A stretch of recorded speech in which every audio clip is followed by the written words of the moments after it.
এখন চলে এসেছি ছাদে। তো এই দেখো এই কাপড়গুলো কাচাকাচি হবে, চলো কাচা যাক।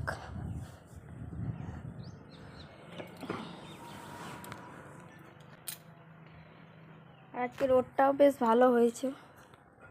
আমার সব কিছু কাচাকুচি করা কমপ্লিট এরকম, আর আমি না পুরো ভিজে গিয়েছি। এখনই এলাম সেলাইয়ে বসতে, আর এখন বাজে প্রায় 11টা মতন। চলো, আজকে প্রচুর লেট হয়ে গিয়েছে। আজকে বললো এখন প্রচুর লেট হয়ে যাচ্ছে, কারণ এখন বেলাটাও বেশ ছোটো হয়ে গিয়েছে। কাজ করতে করতে অনেকটাই বেলা হয়ে যাচ্ছে। তো আমার বডি কাটিং করা কমপ্লিট, আর এখানে গলার শেপও দিয়ে দিয়েছি, পিঠের শেপও দিয়ে দিয়েছি। তো এবার হাতা কাটিং করব।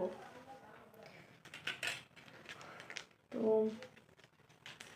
আমার আগে থেকে একটা হাতা কাটিং করা আছে এরকম, তো এর মাপেই কাটিংটা করে নেবো।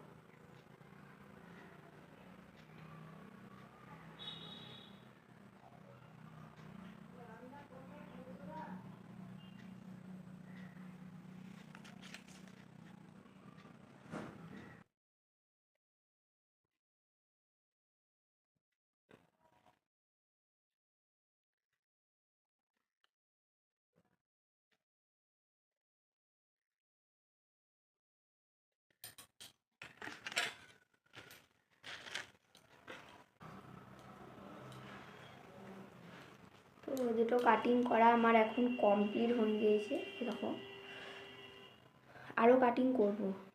আজকে যত কাটিং আছে, মানে যতগুলো পারবো কাটিং করতে সবগুলো কাটিং করে নেব। তারপরে দেখছি সেলাইয়ের দিকে বসা যাচ্ছে। এখন আমাকে নিচে ডাকছে, তো নিচে যাওয়া যাক। স্নান করা খাওয়া দাওয়া করা কমপ্লিট। এবার অন্য ঘুমু করবে লাই লাই। আর পাপাকে ডাকে দাও, আর পাপাকে ডাকো, পাপাকে ডাকো একবার। লজ্জা লেগে গিয়েছে, ডাকবা না, ডাকবা না, একবার ডাকো, একবার ডাকো পাপাকে, ডাকো একবার। কেন ডাকো না, ডাকো কেন একবার পাপাকে। এখন ডাকার মন নাই পাপাকে, একবার ডাকো। তো পুতুলটা এখানে টাঙালাম। প্রথমে ডবল টেপ দিয়ে টাঙানোর চেষ্টা করেছিলাম, কিন্তু হয়নি। তো দিয়ে এরকম ইগুলো দিয়ে টাঙালাম। তো দেখাই যা কতক্ষণ থাকে। আর এদিকে বাবু দেখো পুতুলটা নিয়ে টানাটানি করছে, লাড়বে না বেশ। দিলাম আর লাভটা দিলাম এখানে।